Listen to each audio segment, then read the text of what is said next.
I got the greatest wife, man. She sat and basically the first 2 weeks in AAA, I felt bad. I felt sorry for myself. I was like sulking. I was playing horrible. And I remember my wife, literally, we had a 9-month-old at the time, and she was like, look, if you're going to suck, then just come home. Like, I need you at home. You know what I'm saying? Like, I need help with this baby. But if you're going to work and you're going to do what you've always done, let's do it.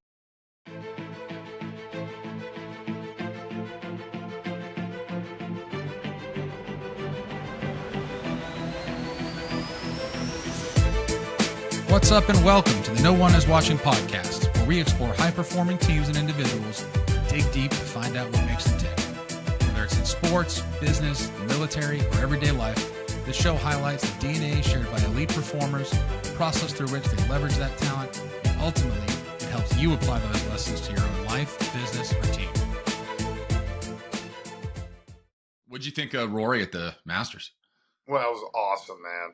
I mean, Cool to see? My heart was like breaking for him, but I'm telling you what, man, that was tough to watch.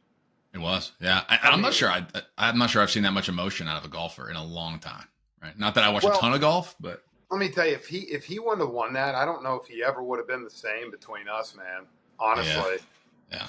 I know, and it was clear in his interview after. That it was weighing on him, right? He's like, because it was one of like the first things he said. He's like, I don't know what we're going to talk about at next year's Masters, right? So it was clearly like weighing on him.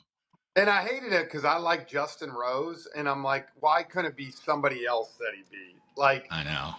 You know, that putt that Rose hit to tie him was awesome. Incredible. That's what I'm saying. Yeah, and it's just cool to see. I mean, I'm getting a little bit more into golf.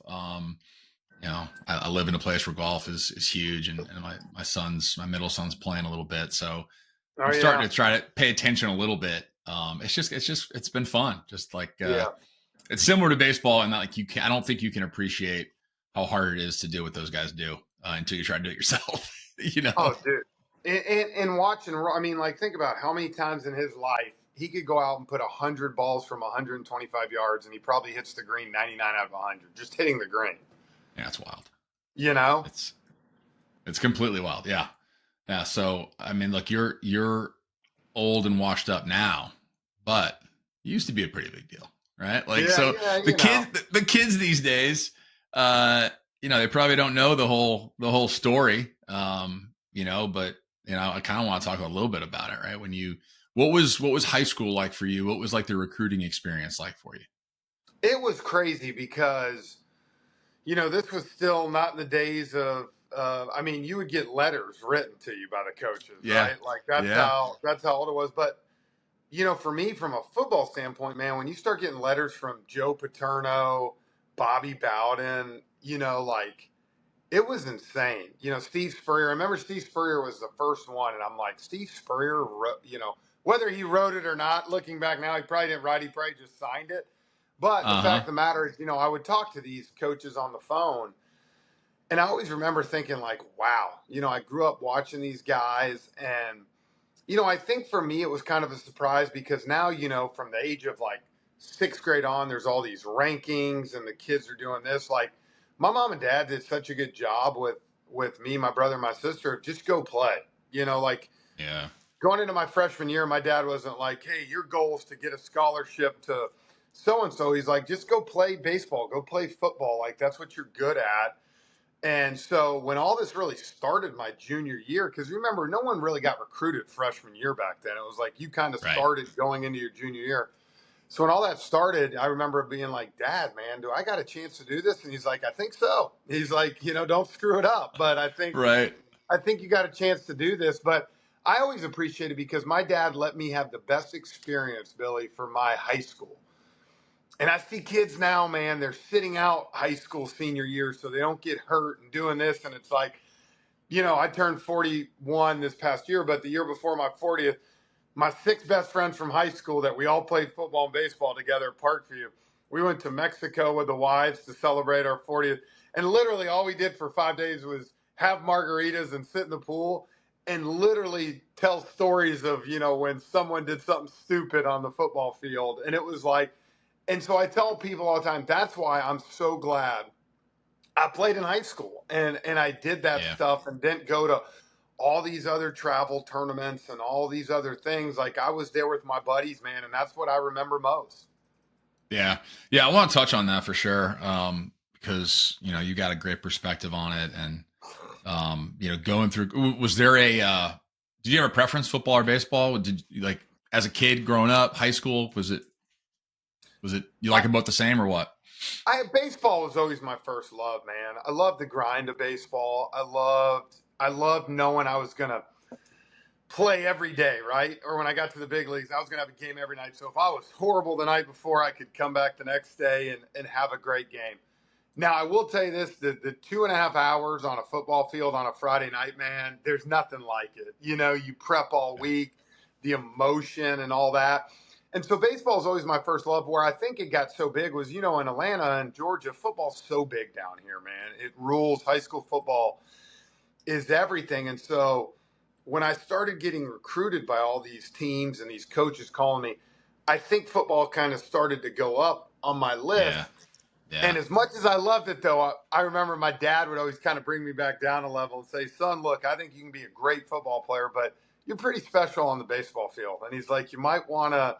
So I always felt like he helped me keep that in perspective. Like, I would have loved to play in college football. I'd have loved to run down the hill at Clemson. I mean, heck, I'm still wearing my Clemson. Yeah, I see you. I see here. Dabo is a great buddy of mine, man. We talk all the time. And actually, every time I talk to Dabo, he's always like, you still got 4 years left of eligibility. And I'm like, dude, I could probably hold an extra point.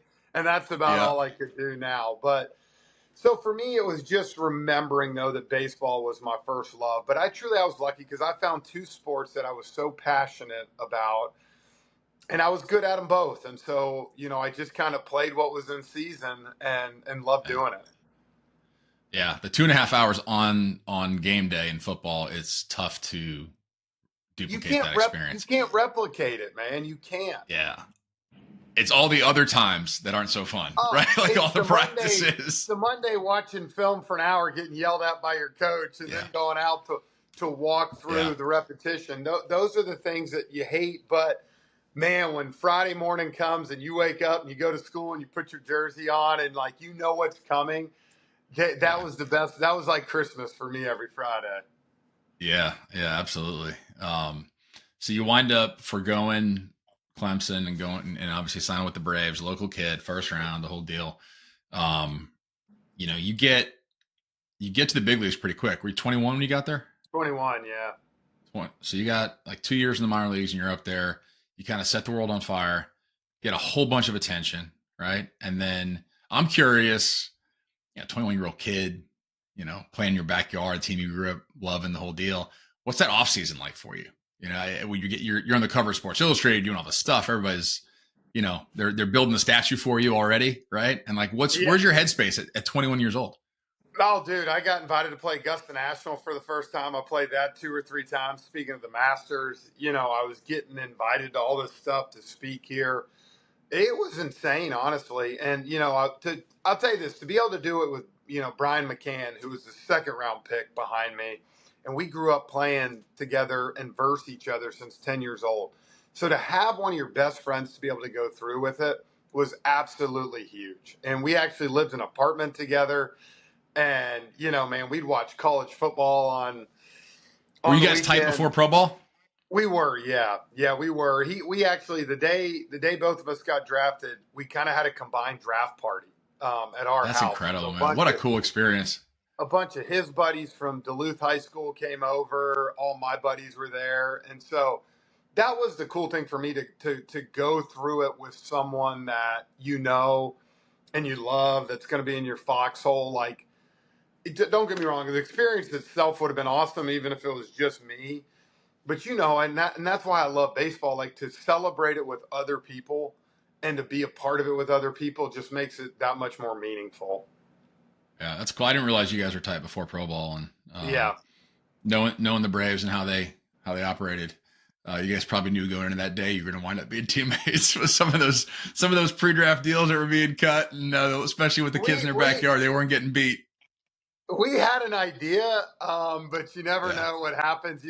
Funny enough, we actually sent out a letter my dad and me to a bunch of the teams and basically said we wanted like $5 million and for me to play at Clemson or I wasn't going to sign, Yeah. And I Yeah. remember a I know few that teams trick. writing back and yeah.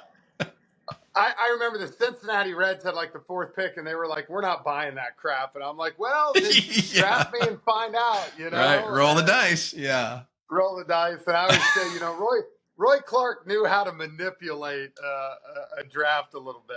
Yeah, he did very well. I remember scouting. I was working for the Indians, now Guardians, scouting, and Jason Hayward's draft year in Atlanta. And man, you couldn't get to a game where you could see him swing the bat. I think they told him, "Don't you dare swing." It was like impossible. They had scouts up in the trees, with binoculars, making sure. And lo and behold, right, he winds up Brave. So that's actually kind of like looking back on it now. It's kind of like a little bit of the romance of the game and some of those cat and mouse games that went on. Particularly for the Braves in their backyard, right? Because there's just so many good athletes coming out of Georgia. There are, and the cool thing is, like anything, you saw it in Atlanta, like the people that grow up. I grew up going to games, 15, 20 games a year at Turner Field, man, watching Maddox and Glavine and those guys. So it was like, and the Falcons weren't any good. The Hawks weren't any good. So it was like, University of Georgia is not what they are now in football. So it was kind of like the Braves were always the deal. And so when I got drafted by them, like it truly was, really cool. And then when you meet the people in place with Dayton Moore and Chino Cudahy and Jim Beecham, guys that just cared for you. They rode you hard, man. I remember thinking I signed and they kissed my butt, and then I got shipped to Danville, Virginia, man. And Jim Beecham ran me until I almost threw up. And I remember thinking, it's a little different than just a month ago. But but it's what I needed, right? It's what I needed. Yeah, for sure. When were you first exposed to like the business side of the game? Was that it? Kind of signing and then getting introduced to the Pro Bowl, or was there something else that kind of triggered that for you? No, the business side I remember right off the bat because after draft night, I'm not going to throw this guy under the bus, even though I am a little bit, and because that's who I am. But Frank Wren was dealing with a lot of the negotiations, and they had come to a deal that was like he called before. And my dad's from Boston, dude. He is old school. My dad is a man of his word, and that's how I kind of grew up. And so they called, and they were kind of like, how does just north of $2 million sound? And we said, okay, that's great. So they called draft night, and they said, well, all we got is $2 million. And I remember my dad saying, well, then we're not signing. And I didn't sign for 6 weeks. A lot of people don't know. I didn't sign till July 12th. And I remember just sitting there, and I actually ended up going and playing in the USA trials in Joplin, Missouri after I got drafted. Because I wanted to play. I was just sitting at home and not doing anything. And I remember Dayton Moore calling me, what are you doing? What if you get hurt? And I'm like, dude, what do you want me to do? I'm not just going to sit here all summer. And so John Sherholtz called me and my dad and was like, what's taking this thing so long? And literally my dad told him what happened. And John Sherholtz goes, well, how does 2.2 sound? And my dad was like, great, we got a deal. And he was like, you're telling me this is all I had to do? And my dad was like, yeah.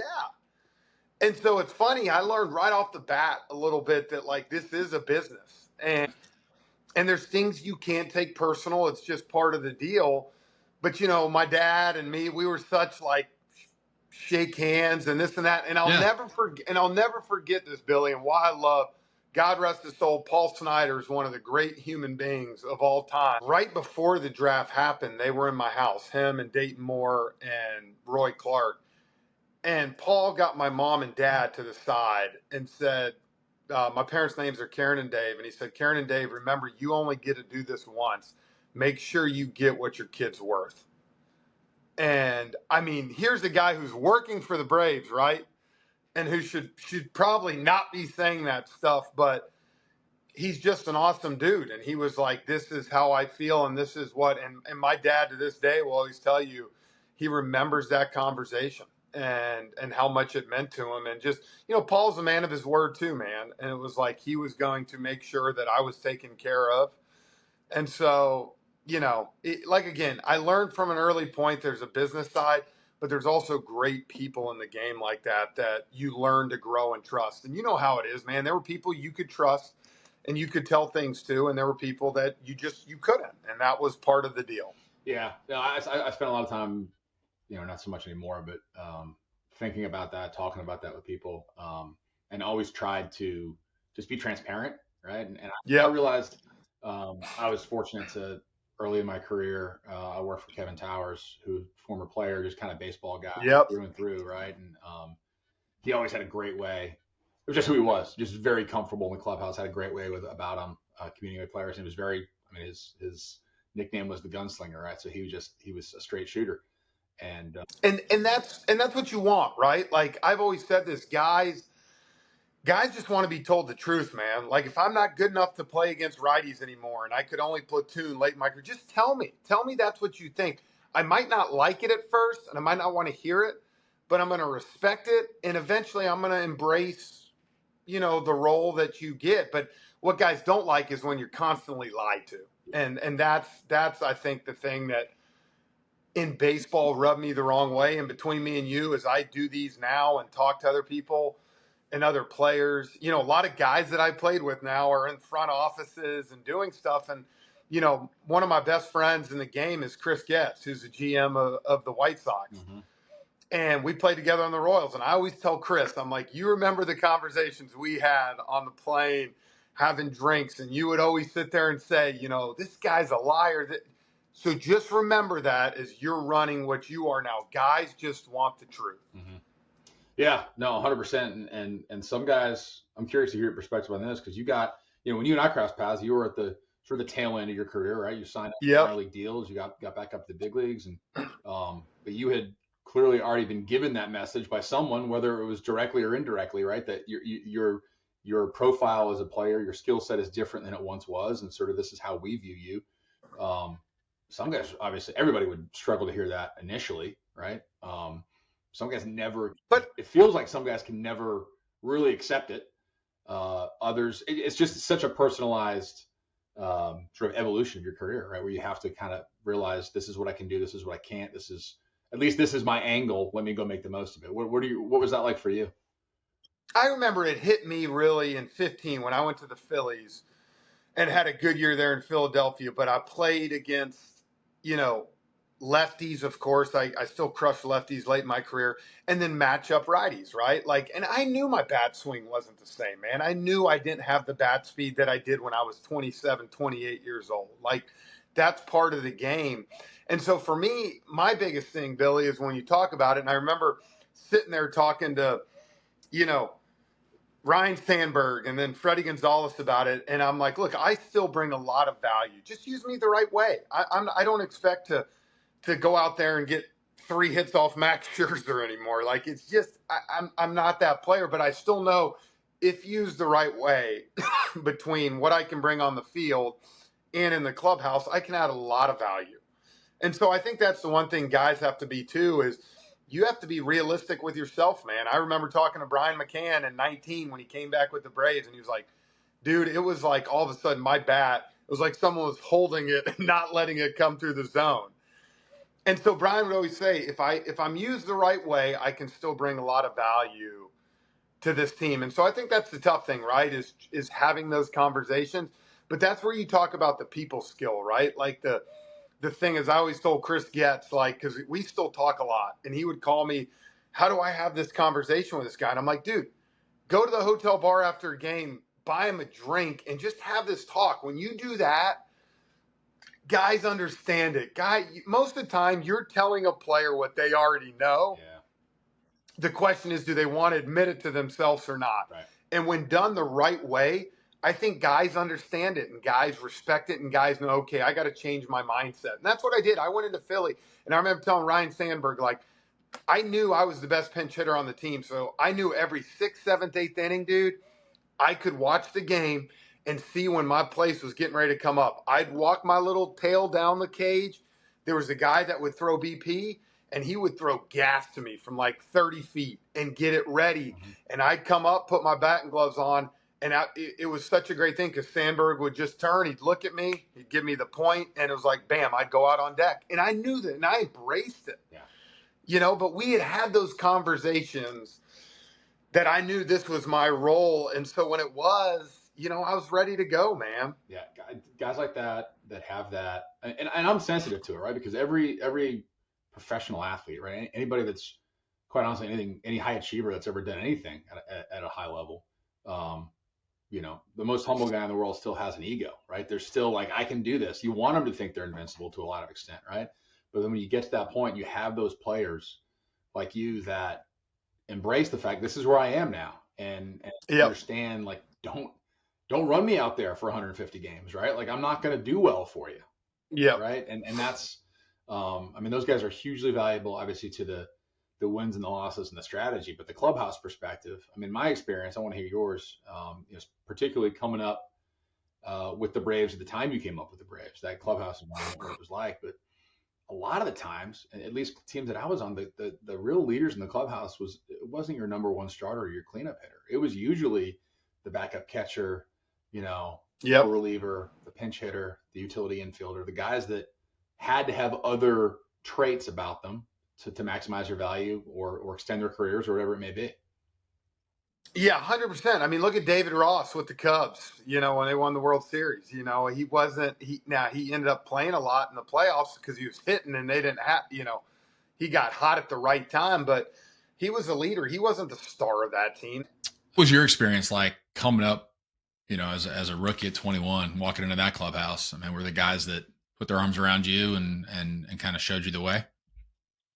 Yeah, it was, but you had to earn your stripes, right? Like they were obviously more than willing to help, do whatever you wanted. Smoltzy, Chipper, Andrew, they were help. But the guy that I loved that really helped me out was 06. Edgar Renteria came over, and 06 and 07, he was part of the team. And he taught me how to prepare, man. I remember there was a game where we had bases loaded in the first inning, 2 outs, and I hit a ground ball to short, slow one, and I got thrown out by about that much at first.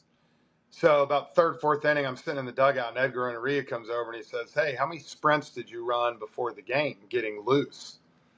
And I think I'd kind of dragged out there and might have ran, 1 or 2 real quick. And he said, "Dude, you have to be ready when that game starts. Whatever you got to do to get yourself ready." He said, "I feel like if you were fully stretched and fully ready, you beat that ball out. And that's an RBI, that's a hit, and that could completely change the game." And, I remember just sitting back going, wow, like, I took for granted like that I was just ready to go and doing this.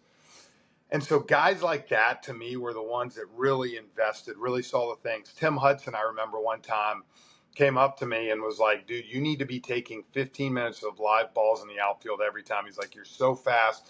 But if you don't continue to do this in your routes, those little bloopers, the little balls down the line, like they can fall if you're not prepared and you're not ready." And I just remember guys like that speaking truth into you. And that's kind of when I saw that, I always wanted to be able to do that, to help guys through tough moments. Look, when things are going good, you don't need anybody to talk to you. You get up there, you get 2-3 hits a day. And perfect example, like right now, Austin Riley, has become one of my really good buddies. And, when did he text me? He texted me 10 days ago when he couldn't hit water if he fell out of a boat, and asking what I saw and doing this. He hit 2 home runs last night in Toronto. Do you think I heard from him? Heck no. He don't need me, Yeah. And so it's like, that's when you find out who the real guys are and who the real great clubhouse guys are, is when things are just upside down and you're not going well, man. In this game, you need guys to come beside you and pick you up, because when you get hot for 2 weeks, I don't need anybody talking to me, man. I'm going to show up and get 2 hits a night. It's when you're 0 for 4, man, and you're trying anything you can to get on base. And so that's the clubhouse guy I always wanted to be, man. I wanted to come to the guys that were scuffling and, hey, give them a word of encouragement. And honestly, it's been huge, Billy, for me coaching my kids. I did my podcast, Pure Athlete, where we talk about youth sports all the time, man. And like in 2.5 years we've done it now, I've completely changed how I coach my kids. When the game starts, man, nothing but encouragement, man. Yeah. Nothing but, hey, you got this. Have fun. Enjoy it. Now, my kids know there's only 2 times I'll get on them during the games: when they don't hustle and when they cock an attitude at me or another coach. Yeah. Then I'll interfere. But during the games, man, I laugh because you have these parents yelling, don't swing at that, don't do that. And it just makes me laugh because I'm like, you think they wanted to swing at that Right, pitch? right. It's like, but then when they hear that negative, man, you immediately, I used to say, like, I remember I'd be hitting and you swing at a dumb pitch and I look in the dugout and your hitting coach going like this or something, it's like your mindset completely goes down. Yeah.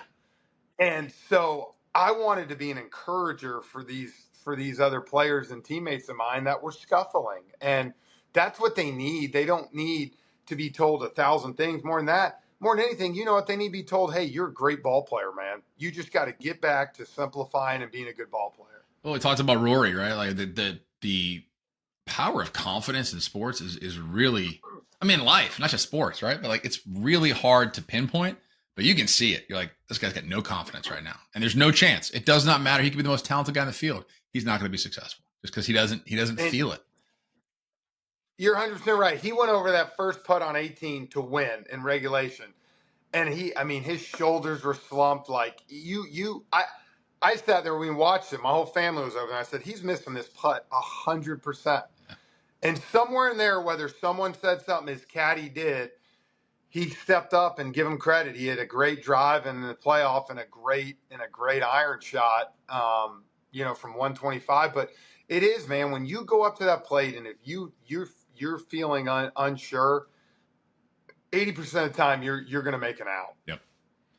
Yeah, I love what you guys are doing at Pure Athlete. I love that it's coming from a place of positivity and perspective. It's you talked about your recruiting experience, getting letters via snail mail, and now you're getting they get their highlight reels on Instagram at 9 years old, and they've got all this stuff going on and the hype videos, and everybody's got championship rings, from Chuck E. Cheese. It's unreal, man. Yeah. It blows me away. And I tell people, look, I'm not saying don't challenge your kids and don't come watch me run a 12U softball practice, dude.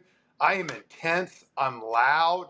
We're getting a lot. And that's what I tell the girls. We're going to practice hard, and I'm going to yell at you at practice. Like, I'm going to be on you at practice.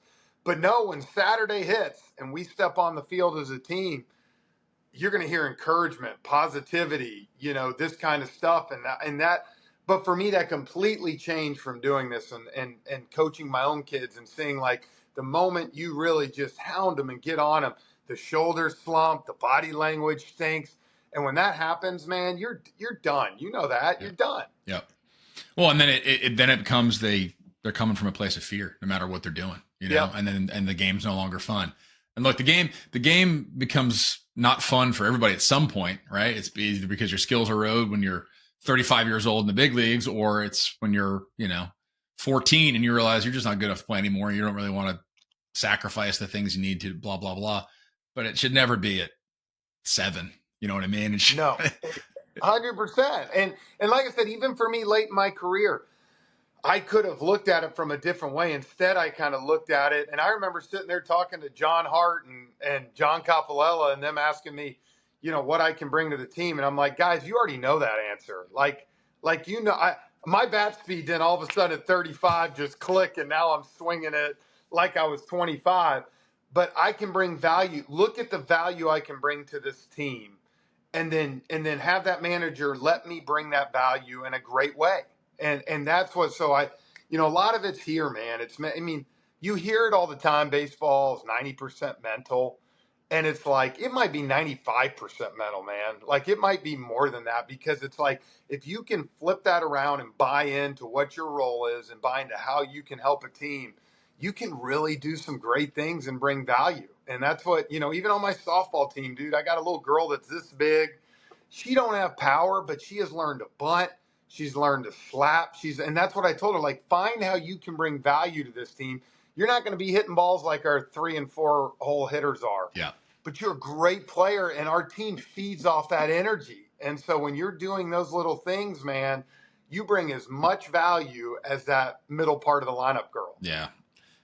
It's kids imitate what they see, right? And they want to compete with their friends. They want to have fun, right? I mean, my daughter's 9 and she plays volleyball, and she just started playing relatively recently, and after like her first match, she saw this one girl that's spinning the ball in her fingers and slapping it and then overhand, serve the whole thing. She's like, I want to learn how to serve overhand. I'm like, whoa. Let's get her over the net underhand before we worry about, beach volleyball spiking it.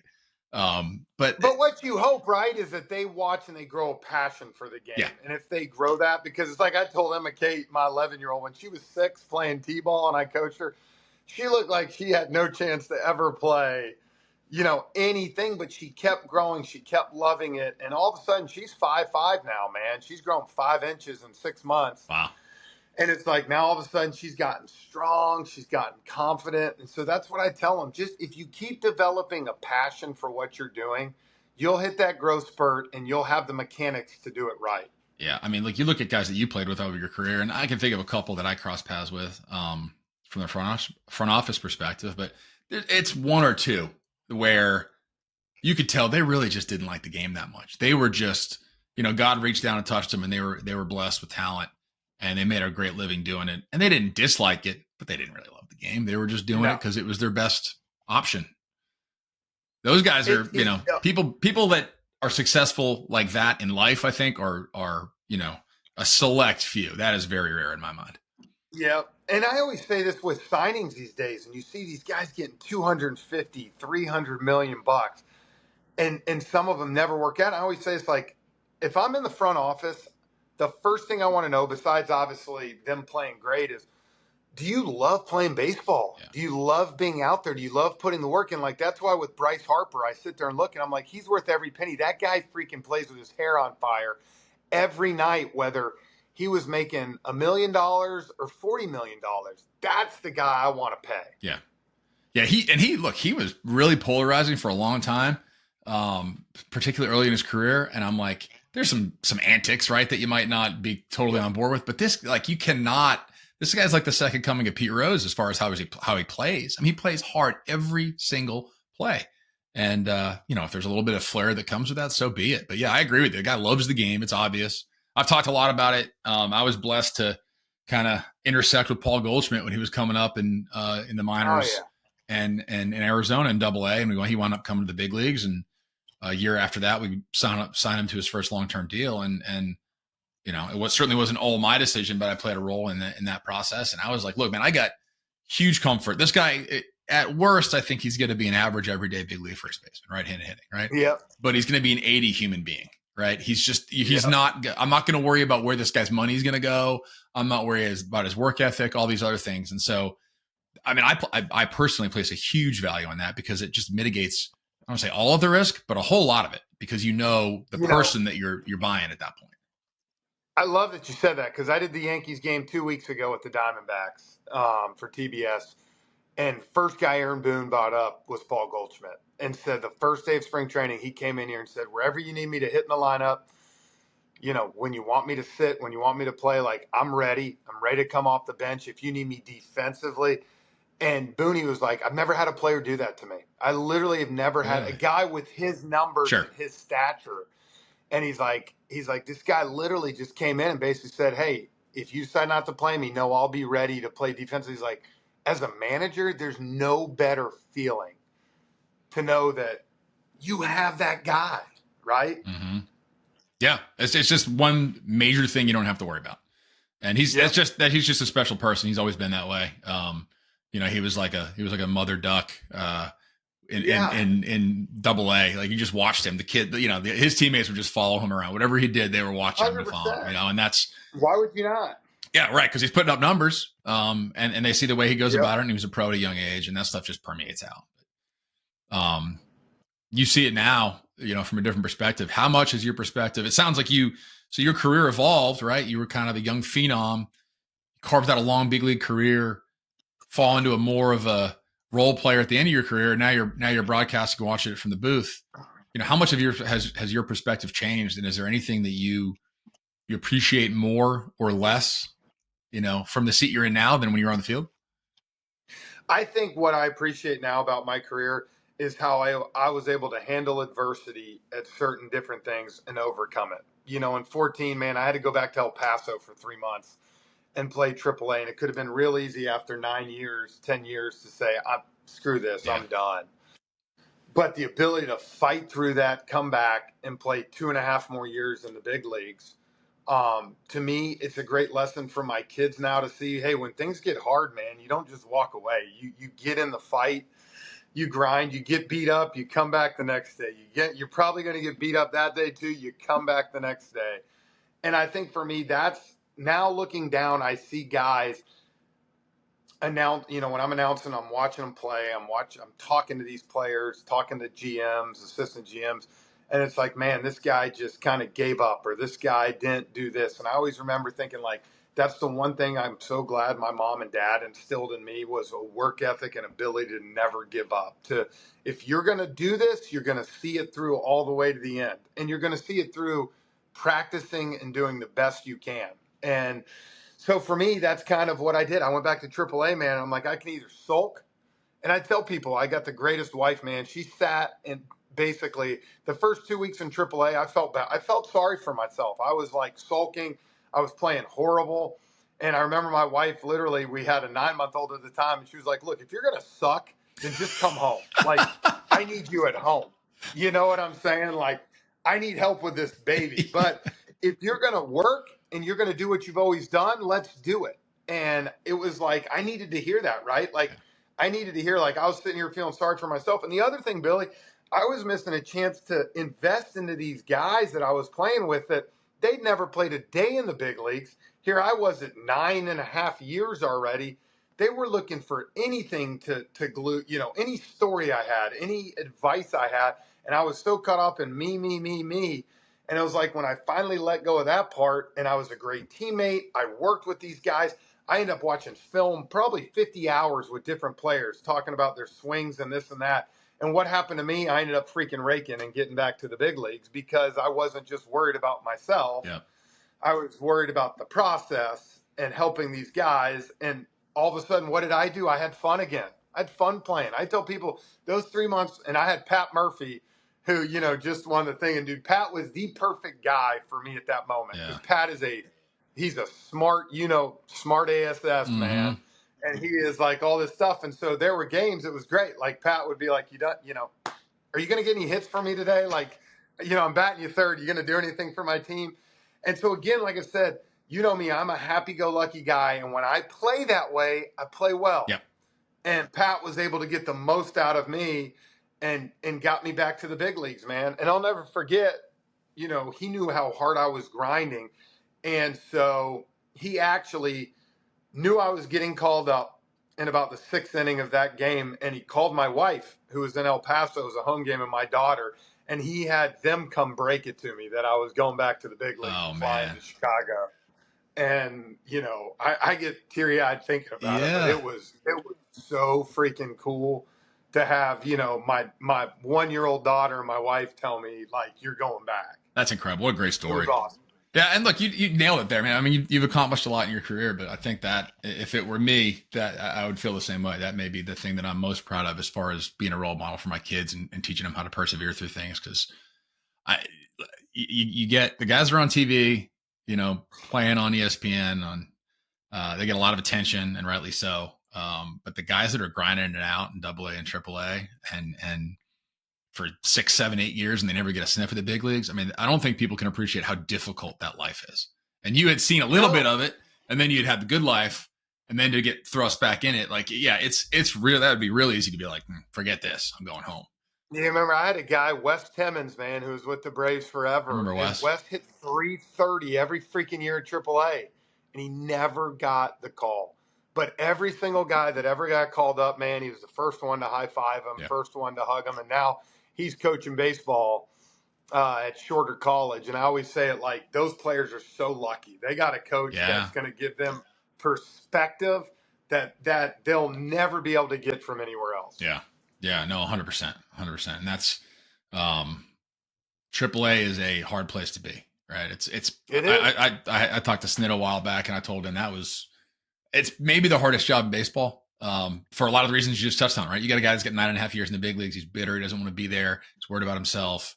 And you get all these other kids, and I know, knowing you the way I do, once you kind of flip that switch and became more of a teammate than just sort of an individual, you immediately have everybody on that team's rooting for you. Right. And you can feel that as it's helping you more than you probably even, can appreciate in real time. Yep. I remember my wife and daughter broke the thing, and I walked into the locker room, dude, and they all had a beer and toasted me, and it was like they knew how hard I was grinding. But again, I was in the fight with them.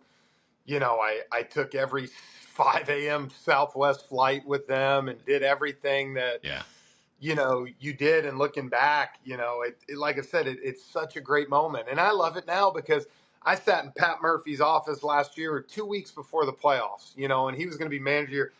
And we talked for 30 minutes about El Paso and AAA and funny memories, man. Not anything about what the Brewers were doing. Not that I'm getting ready to do the ALCS on TV. It was like we talked about those 3 months in El Paso, Texas. And God, it brought such joy to talk about that. I love that.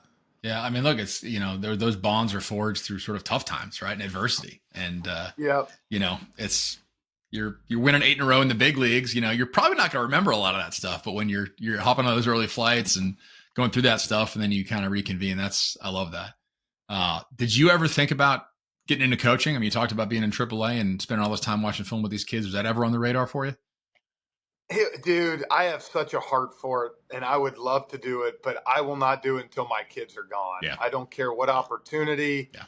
I've told you, Chris Getz is one of my best friends, and we've talked about it. And I just, as much as I love the idea, and because I love coaching, man, I love coaching kids. I just know that I was the way I was because my mom and dad were there for almost everything that I did. And I just feel that I owe the same to my kids that my mom and dad did to me. And, I don't get me wrong.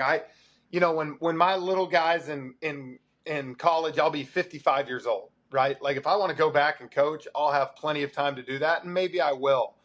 But at the same time, like I lived out my dream, man, playing in the big leagues. My dream was never to coach in the big leagues. And maybe I get that opportunity down the road. Mark DeRosa, man, he's my next door neighbor, and he's going to be managing Team USA again. And, he's had that desire to get into the coaching, but his son is the 9th grader. And I just keep imploring him. I'm like, man, just wait 3 more years. You do not want to miss going to watch him play high school baseball. And that's what I am. My Saturdays now consist of getting up at 8 a.m., and getting the kids breakfast, packing the car, and I'm at usually a 4 and 5-year-old rookie ball game for my son. My 9-year-old son plays lacrosse, loves it. I'm at him, and then I'm with my 12-year-old daughter's softball team, coaching them till 9 at night till we get knocked out of whatever tournament we're playing in. And I live for that, man. It's exhausting. I'm tired the next day, but to watch them play and to watch them learn to love to play sports and learn the life lessons, man. I keep looking as like, God bless me the ability to play, make a good living, and still be involved doing this, but still home to be able to invest into them. And I just don't want to miss that. Yeah. Good for you, man. I mean, that's another thing I don't think people can appreciate is how much you're gone. Right. And You're gone 8 months, man. And as my wife always says, and you know this, because I guarantee your wife said it to you when you were in the middle of it, you're here, but you're not really here. Yeah. The homestands were actually harder. The homestands were harder than the road trips for me because you're gone all day. You're there. For me, it was in the office at 9 till midnight, right? Till after the game. You're coming home. You're exhausted. You get as much sleep as you can. You get up. You're gone the next day. There's no time. So you're like, she thinks you're going to be there.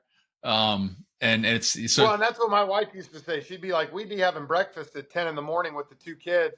And she'd be like, you're here with your body, but mentally, and it's tough because in my mind, I'm like, shoot, man, I'm facing Jacob deGrom that night. Like, you never can turn it off. And so the one thing I love about what I'm doing now is I can turn it off, man. I can be home all day, not a worry in the world about what I'm going to do that night announcing, and really invest in my kids. And I don't want to give that up right now. Yeah. Good for you.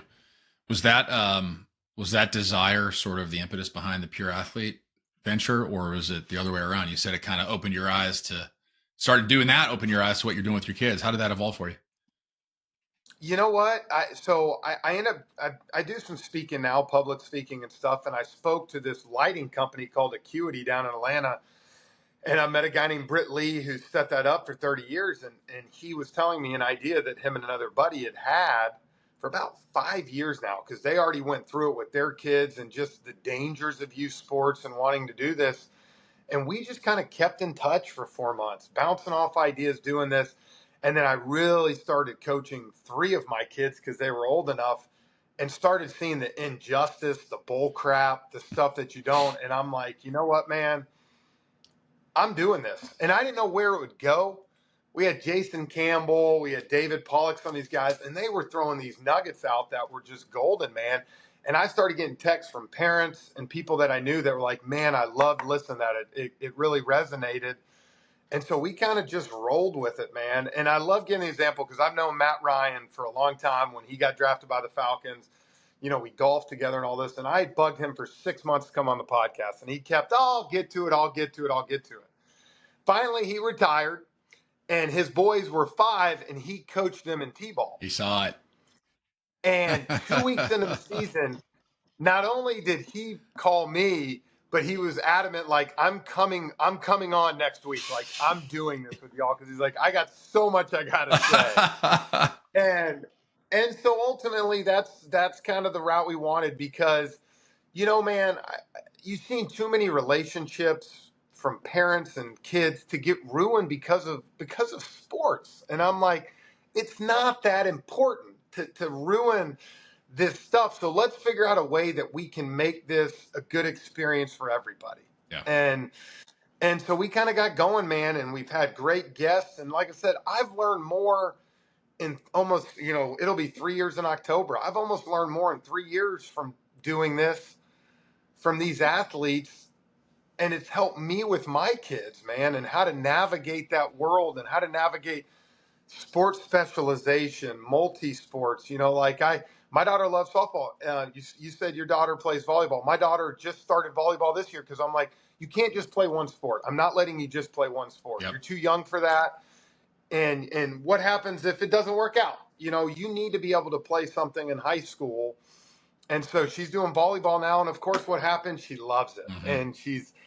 And so I'm like, this is just good stuff. This is, you know, little things along the way that I can learn as parents to help our kids grow and fall in love with multiple sports. Yeah.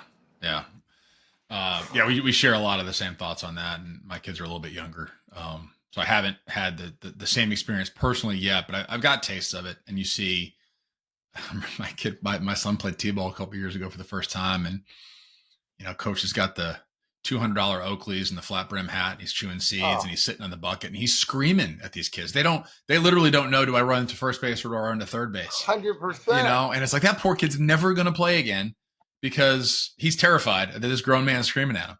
And, you know, and the kids don't know any better. You know, it's like, hey, I love volleyball. So all I want to do is play volleyball. Well, okay, great. You can learn a lot. My wife and I have this debate all the time. I was always a team sport guy. Like I played baseball, football, basketball. I didn't grow up playing tennis or golf or any of that.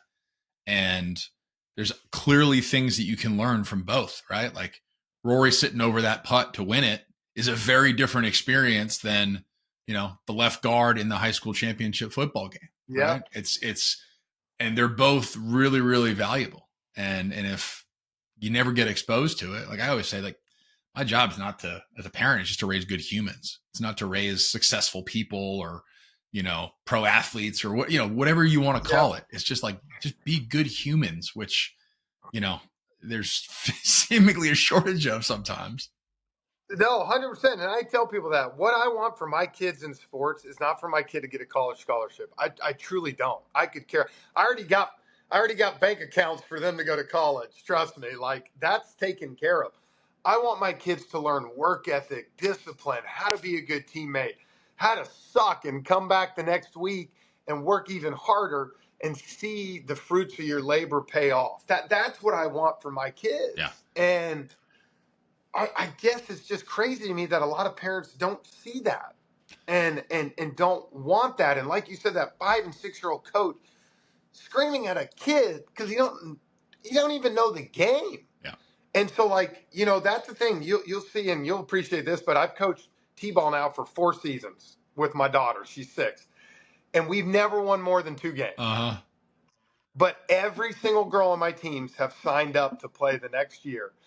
I don't care. I have a set schedule, and I move the girls around every position. So my 2 best players, they played 2 innings in the outfield. Yep.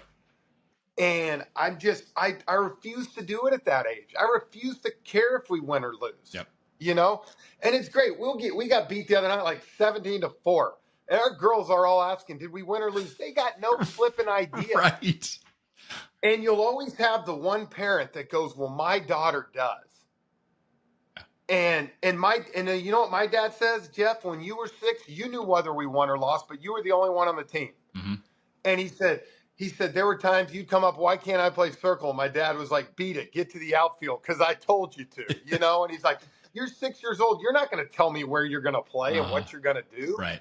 Like, you go out there, you be a good teammate. Now looking back, all those things that my dad did was designing me to continue to grow. And like you said, become a good kid, become a good friend to people. And I just happen to be able to take it even farther. But my brother and sister, they played Division II and Division III sports, and they worked just as hard as I did. And now they're great, man. They're both successful. They got great families, and like that's what I want for my kids. Right. Yeah, I mean, going through all that stuff and your point about failure is a great one. Because you're not. We did this in pro baseball. We did it with the Braves. You were a different part of your career, but I had a lot of conversations that always intrigued me. Guys like you are a perfect example, right? Get to big leagues at 21. The first time you fail, if that's on national TV with 40,000 people in the stands, like, I don't know how you're going to respond to that. You don't know either because you've never failed, right? So trying to build that skill set, getting exposed to adversity when adversity doesn't come naturally because you're so gifted, that's what's going to make them successful in life. That's going to make people successful in business, right? Like, you start some startup and it just takes off like a rocket, and you're living the high life for 2 or 3 years. Like, what happens when you hit your first like big blip? Something happens out of your control. Like, how are you going to react? Because you've just been like, making it rain for 36 months, or whatever the hell it is. Yeah, I tell people this all the time. My really true first adversity was when I was 24 years old.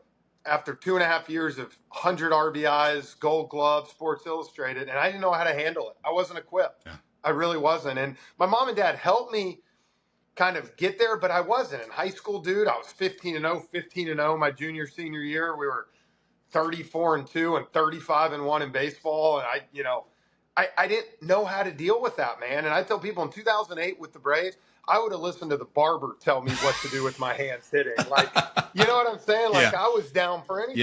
Yeah. And so I want my kids to be prepared for that. So I'll be honest, there's times where my kids don't get the job done, and I'm like, good. Yeah. Like, let's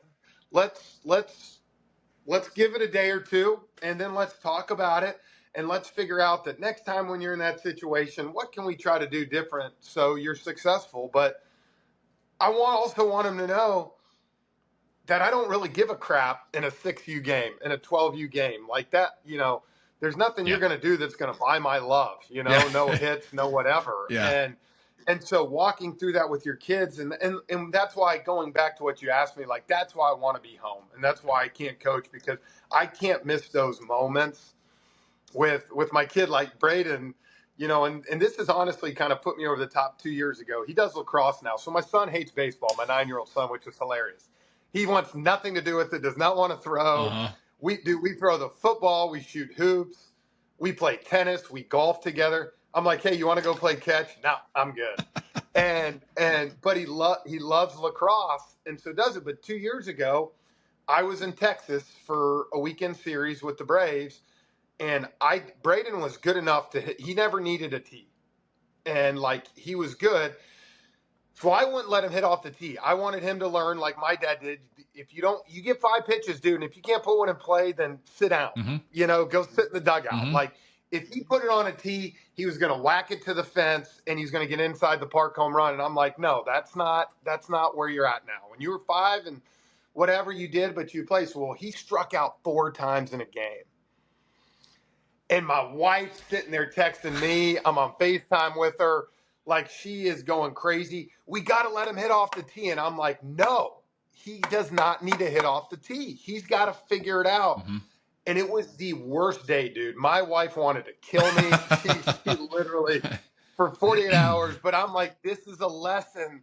Yeah. And that's the thing that killed me was I couldn't be there to help him through that lesson and help him understand.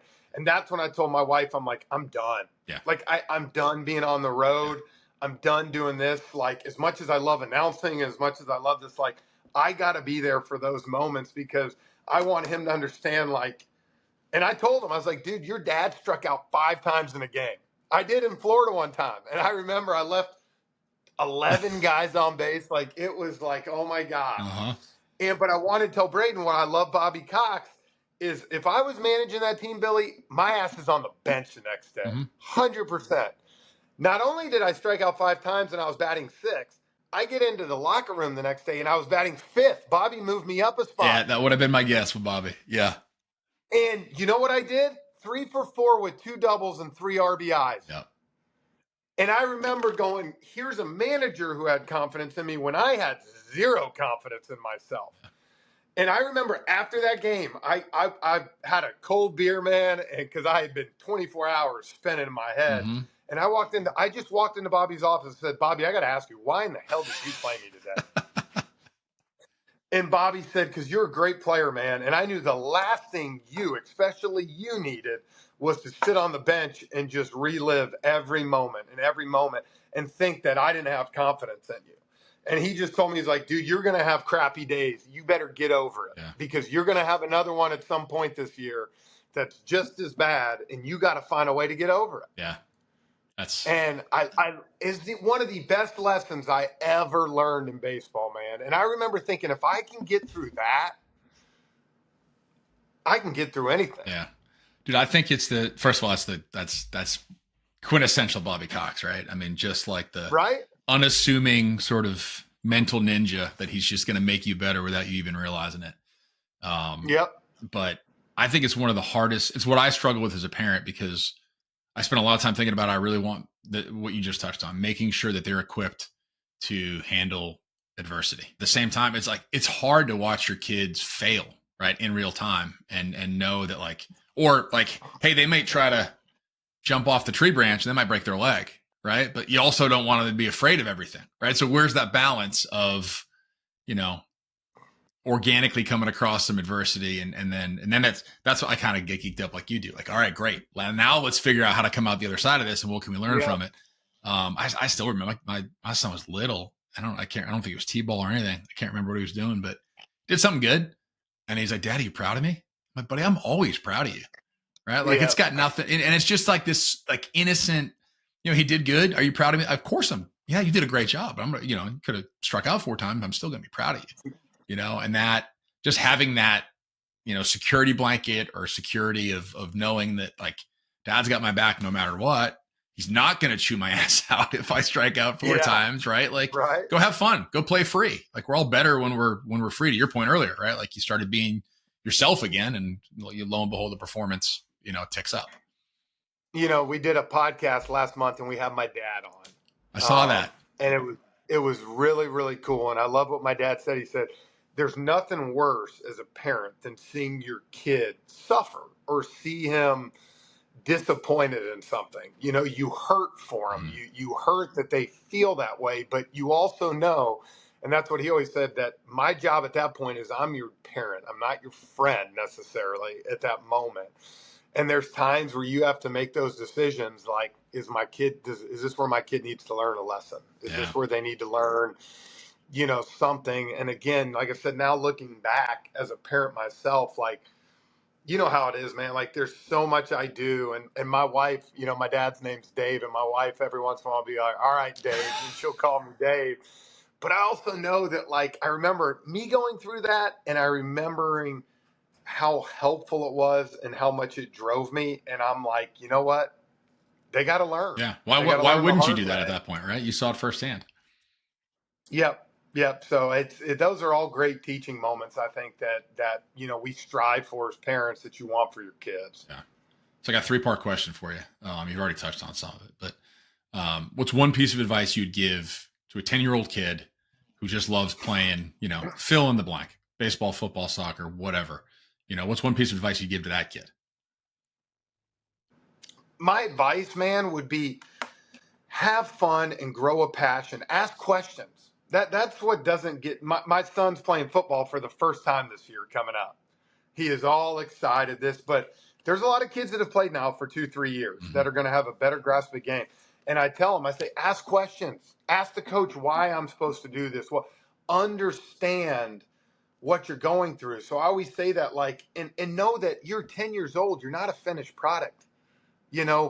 I love saying this. You do not know what you're going to be until you go through puberty. Not even close, man. We've seen girls and boys grow. I just told you, my daughter grew 5 inches in 6 months, and all of a sudden her swing speed has gone from a wet newspaper to actually freaking dropping the barrel on the ball, and you're seeing it come off. And so I'm like, if you love to play, go play. Do not let someone – there's going to always be someone that's bigger, stronger, faster in doing it, but don't let that deter you from what you want to do. If you love to play any sport, go play it and have fun and learn the game. Because if you learn the game and you have fun, you're going to get better and you're going to understand what you're doing. Yeah. Same question about parents. Get the hell out of the way. Literally, get out of the way. Be there. Be there for your kids in so many different roles. Some days be a coach. Some days be a support system. Some days be a crying shoulder for your kid to tell you what's going on.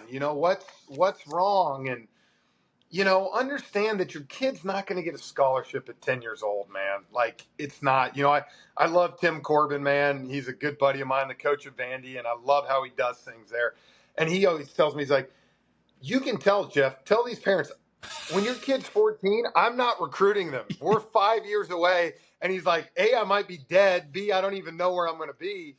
And so, parents, just enjoy the journey. Enjoy what we just talked about. The moments that you can come beside your kid and love on them, man. Encourage them. Are you going to have to push them? Absolutely. I push my kids. There's times I'm like, you need to get out and do something. Mm-hmm. But come beside them in this and realize that it's not, if your kid doesn't have a great tournament, if your kid doesn't have a good game, it's not the end of the world. It's not. And you only jumping on them right after the game and getting on them, it's going to make them, for the most part, want to play. And as I tell parents, there's always going to be an outlier. There's going to be the Bryce Harpers, the Serena Williams, the Tiger Woods. As you said, God just touched him, man, and it was like, it is what it is. But realize your kid's probably not that. Yeah. And so, let them grow a passion for the game. Smoltzy said the best on our podcast, if your passion as a parent is greater than your kid's passion for what they're doing, it's not going to end well.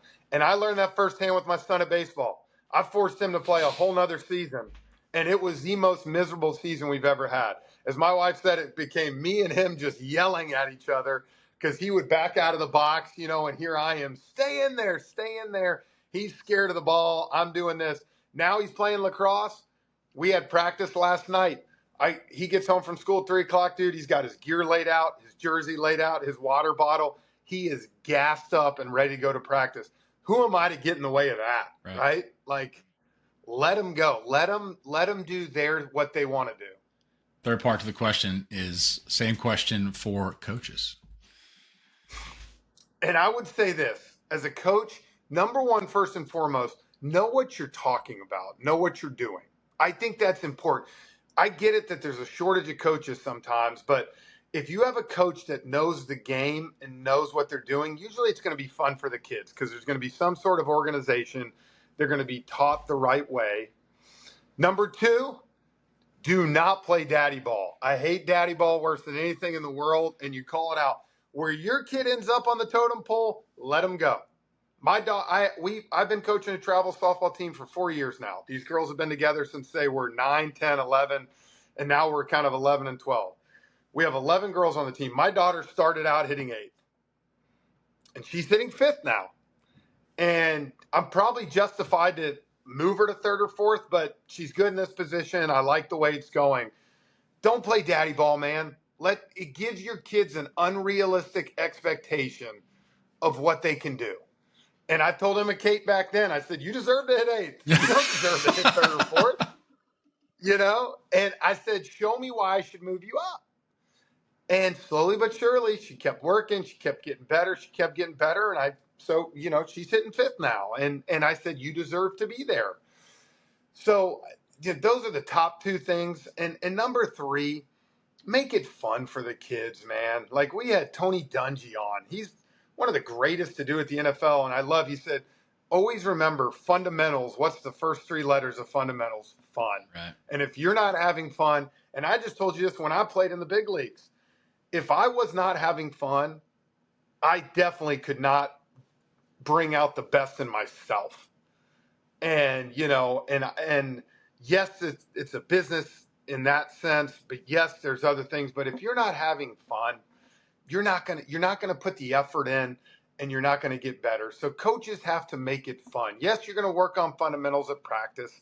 Yes, you got to do stuff, but make sure you do fun stuff during practice too, man. Do base running, relay drills. Do a fun game. I do this with my girls sometimes. Like, my 5 and 6-year-old team, man. I put cupcakes at home plate, and they got to run and touch every bag under a certain amount of time for each girl, depending. And if they get home, they get the cupcake, right? Like, make it fun, because if you do that, they're going to want to keep playing. And when they keep playing, they're going to get better. And, when they continue to grow, and like I said, if I didn't make it fun for my daughter and she quit at 6 or 7, I'd be so devastated by how she's doing now and how much she loves it that she would have missed out on all that fun stuff. Yeah. So know what you're talking about. Don't play daddy ball, man. Be realistic for your kid and for the other parents to see it. And then have fun, because these are moments, these are years you'll never get back. And I remember Jay Billis on a podcast saying, 96.2% of players never play past high school. Mm-hmm. So why are we not making it fun for these kids and letting them enjoy the moments while they're doing it? Yeah. I mean, you touched on it. You said some of the best memories you have was from high school sports, right? You got 100%. Over a decade in the big leagues, right? So what's the most fun you've ever had on an athletic field? I won't even limit it to baseball. Football. High school football. State championship game my senior year. We were down at Northside Warner Robins, 15,000 people there. We're nervous. We're sad because this is it. Yeah. But you're playing with all your best friends, man, and you're looking, and it's like right before we went out, we were like, let's run it back one more time, boys. And I still remember that day. I'll be honest with you. I played in the World Series with the Rangers in 2010, and as cool as that was, it will never trump. And I still remember December 22nd, 2001, man. That was our state championship football game. And we talk about it now, 24 years later. But it was, your best friends. You'd sweat it all summer, all the practices, all the things for that moment right there. And to do it with those guys, that's why it was still the greatest. And I remember my dad having actual scouts going into my senior year, Billy, to ask him, you're crazy to let your kid play football and risk getting hurt. Yeah. And my dad was like, I told every one of them, you go look at my son down there, how much fun he's having. Who am I to sit there and tell him he can't do that? Like, if he gets hurt, the good Lord has got a plan somewhere along the way to do it. But, I remember that as still the best game, funnest game of my life. Well, Dad nailed that one, man. I mean, you go from there to everything you did athletic after that professionally, and that's the pinnacle for you, right? That story needs to get out more, right? To parents, to kids. That's what I want for my kids. Not because I wanted to get a college scholarship, not because I wanted to be all state. I just want you to have that experience. I played high school football, and I feel the same way.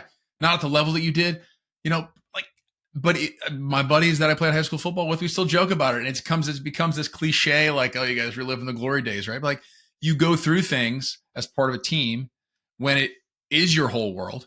When you're 16, 17, 18, it means everything to you. You're having a blast doing it.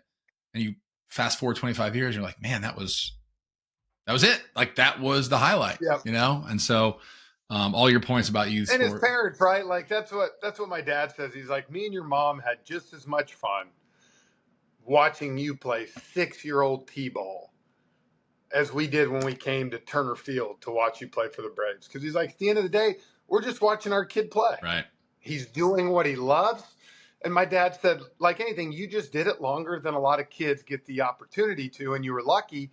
But it doesn't take away from all those times we watched your brother, your sister do the same thing. Like, so that's what I say for parents. Enjoy the process, man. Enjoy watching your kids. Enjoy the life lessons that you're going to get to do along the way, because, you know, ultimately, I remember Tim Corbin saying, I always said when they asked him about his kids, and he said, what I want is I want my kid to come home during Thanksgiving when he's married with his wife to our house. Yeah. Yeah. And he goes, that's what always drove me, is I didn't want him not coming home for Thanksgiving and for Christmas and for those things. That's great, man. I love that. You've touched on it a couple times, but I got to ask you before you go. You talked a lot about being a good teammate. How do you define a good teammate for you? Man, being a good teammate to me is someone that, like I talked about, when things aren't going well, you're the guy that's keeping everybody up, whether it's for them, yourself, whoever. One of the greatest teammates I ever played with was David Wright in New York, man. I mean, that guy, no matter what happened, every single night, talked to the media, talked to teammates, good or bad. And I always tell people, how can you not want to follow that, man? When you see a guy that leads with that kind of passion. And I love it. My daughter, I watch her, she strikes out, she comes in the dugout, she's laughing, she's joking with her teammates. And I'm like, I wish I had that. I wish I had that ability to just say, hey, you know what? I'll get them next time. Mm-hmm.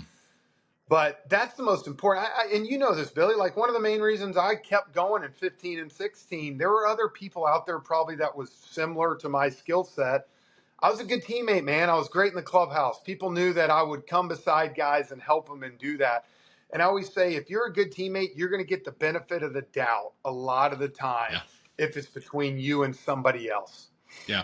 And at the end of the day, like I go back, my buddies in high school, all the publicity I got my senior year, like they'll tell you all the time, like that's the greatest compliment I give and why we're such good friends. They were like, dude, you were the same guy you were when you were in 8th grade as just a dork going to these tournaments. Like you were getting all this attention, but you were the same teammate. You were the same guy in the locker room every single day, joking, doing dumb stuff, doing that. And that was because my mom and dad, they instilled it in me. Like it's nothing that I did. They ironed that in me from a young age that it's more important to be a good teammate and to be unselfish than it is to be the other way. Because they always said, if you're a bad teammate, at some point, no one's going to want to play with you. Correct. And you know as well as I do, those are the guys that are sitting at the end of the bench by themselves, or when they're scuffling and no one's in the grind with them because you know they weren't there for anybody else. So I tell kids that all the time, man. Encourage, be good teammates, cheer people on, because at the end, that's more important than anything. Totally agree. I try to tell kids that every chance I get, because that happens. It doesn't just happen at, rec league, T-ball or whatever. It happens in high school. It happens in college. It happens in the pros. Yep. I mean, coaches don't want to deal with the kids that are bad teammates. It's that high performing, high maintenance sort of continuum that you try to balance. Yeah, if you're talented enough, we'll let you go for a little bit. But I always wanted to watch the off-ball stuff. What are you doing after you strike out, right? What are you doing when your teammate makes an error? Like what's going on? How are you responding to that? And guys that I talked about, Kevin Towers earlier, he instilled a lesson in me early where we went out, we felt decent about the core of our team, but it wasn't a winning club yet. And he went out, he's like, I'm gonna go pay a premium for 2 role players, 2 guys that are kind of past their prime. They're just going to be pinch hitters and they're going to be backups, but they're like 80 human beings, leadership, communication. Yep. And he went out and did that. And it's like, it was tangible. You could see it. Right. So not only are you like short leash if you're a jerk, but way longer leash if you're a good human and a good teammate. And that's the number one rule I try to instill with my kids and anywhere else in sports. Just be a good teammate. We all kind of know what that means. You don't have to define it, but just be a good teammate. Yeah. I'll finish with this, man. Gino Ariyama, who just won the, UConn again.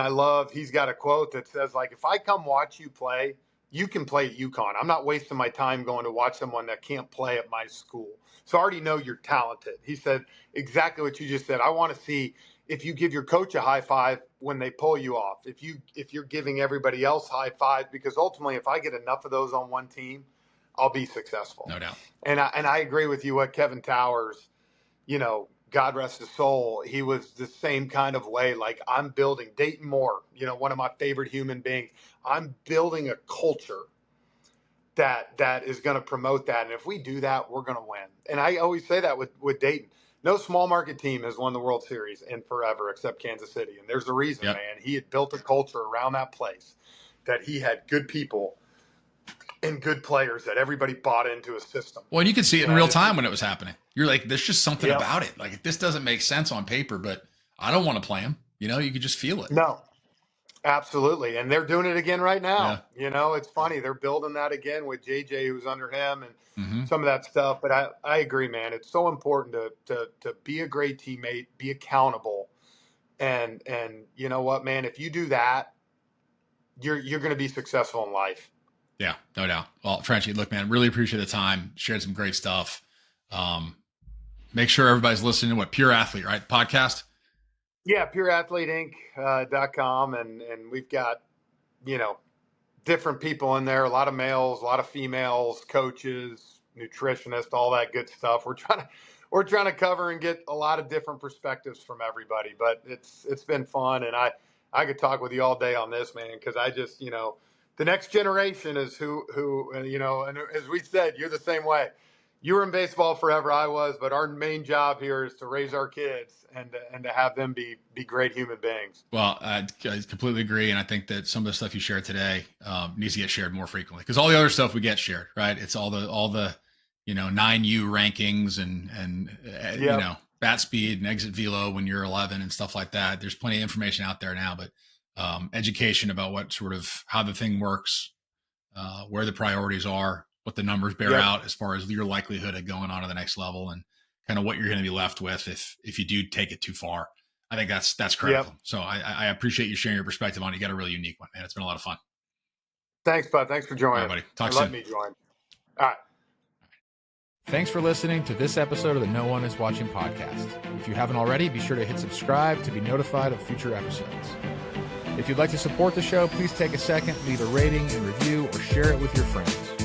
If you're interested in similar content, you can check out my website at nooneiswatching.com, where you can subscribe to the newsletter, read my blog, or follow me on your social media platform of choice. Look, your time is valuable, so thank you for lending me some.